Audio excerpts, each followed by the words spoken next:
Welcome to Frankly Speaking, conversations with, I'm your host, Octavia, And I'm the co-host, Xavier. where we speak frankly about various topics, sharing our thoughts, feelings, and opinions. Thank you so much for joining us for our pilot episode. Before we get into our first topic, we wanted to introduce ourselves to you and tell you a little bit about our background. Xavier, we'll start with you.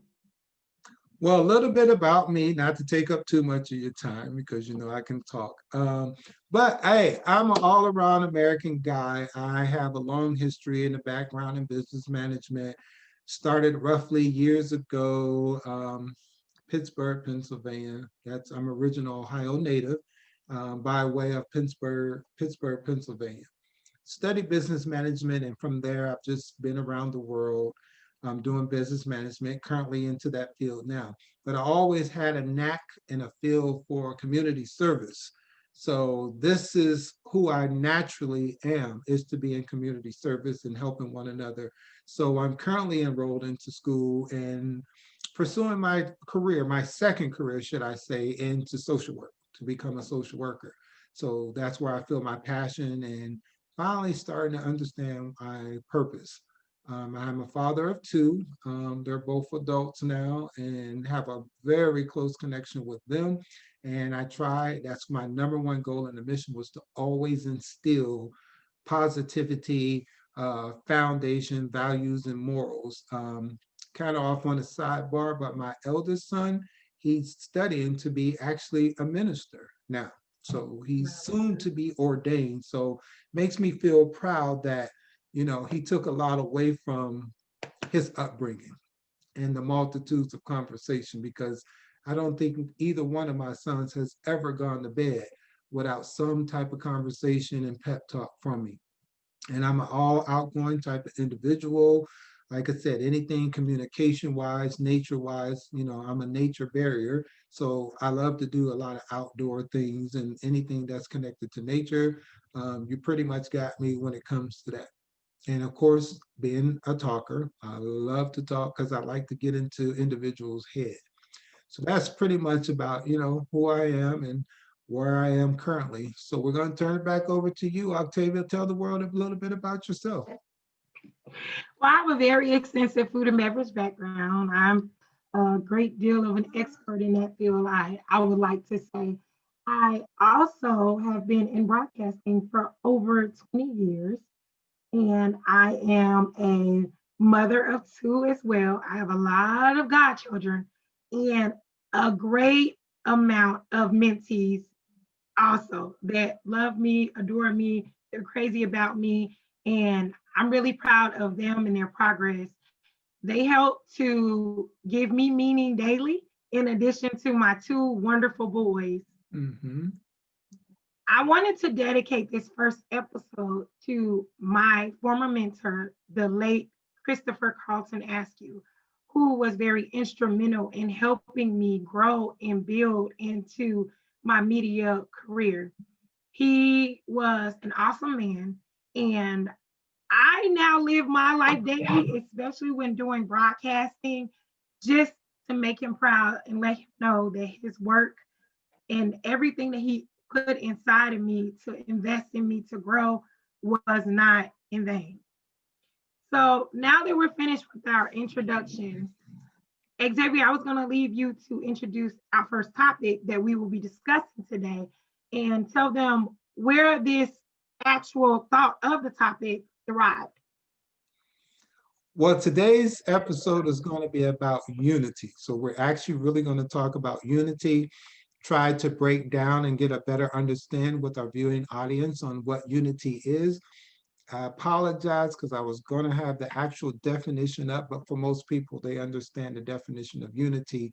But my takeaway from what unity is, and it all came about because after Octavia and I reviewed the inauguration that just recently took place, we've Yeah. seen a vast visual of unity in every performance, in every facet. And it looked like Biden and Vice President Harris really took the time to not focus on the narrative of negativity, but they said we're only want to be and share with the world and have the world understand that we're taking these positions to bring back unity in the world. And it looks like they took the time to selectively choose the people that they chose that will be an example of that unity. So this is where Octavia and I collaborated, and we said, I think our first episode should be about unity. So what does it look like and mean to me? I think unity means to me being on one accord, being one vessel in everything that we do, no matter your race, your background, or your origin. And if we can get to that, it's be also meaning to help one another. Everybody to lift one up and not put them down. That's what unity is. That's what it needs to look like in the world. So, in my understanding and takeaway from the definition of unity, that's what I feel unity is to me. It's the helping one another to be as one. I was really inspired by the inauguration yesterday, and the topic of unity is something that I've always lived my life by. Right. And one of the ways that I can say my foundation and background of growing into unity and understanding how important it was, I was an avid follower of Dr. Martin Luther King Jr. He was my first hero ever. Right. I would watch the King movies every year for the King holiday with my father. And I learned a lot about unity by watching and learning about the civil rights movement.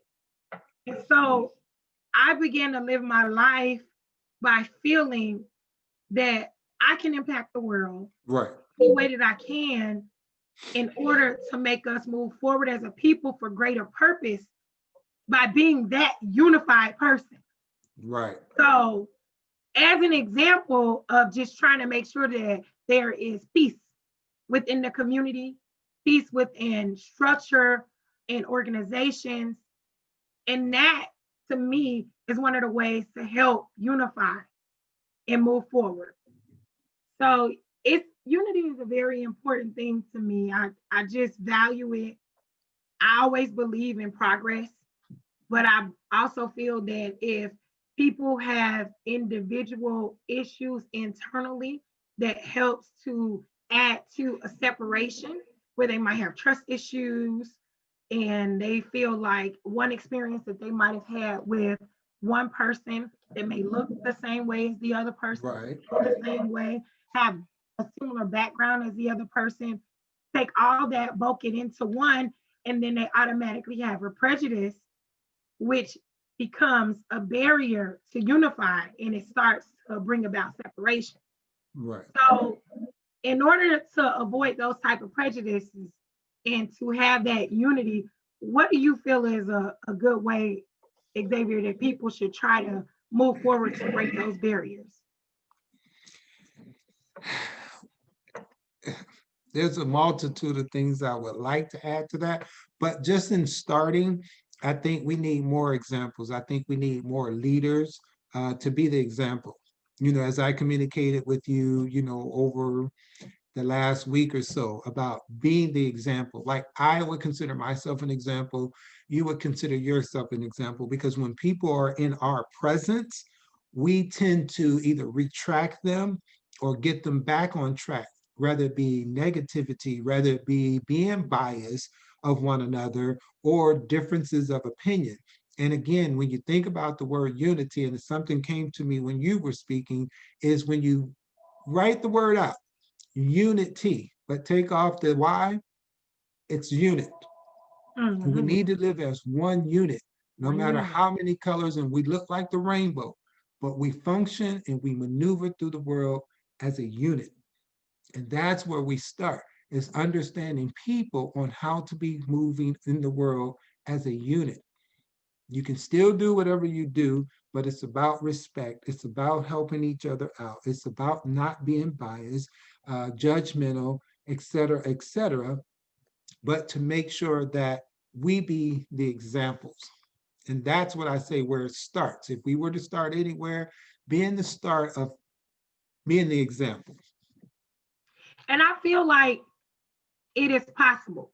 It's possible to move forward as a community and as a nation in unity, but there is a lot of work that has to take place. So, as we wrap up, I just want to ask you, what are your final thoughts about unity and that you would like to share with our audience? My final thoughts about unity now that we've all experienced, most of the world experienced the inauguration, and I do think they sent a strong message and got some of the non-believers attention on maybe there is hope for bringing unity back to the world. So what we're going to do and leave the world on that note is that with a little time and patience and understanding and everybody working together, I think we can start seeing unity being brought to back to the world. And that's how we're going to wrap up our episode of Unity by sharing with you all, our viewing audience, about unity. Each one teach one. And we're going to say, make sure that we all are one, teaching one another to come as one. So, until next time, frankly speaking, With we will, Xavier, your co-host. and your host, Octavia. We will see you again soon. Thank you And for that's joining us. frankly speaking.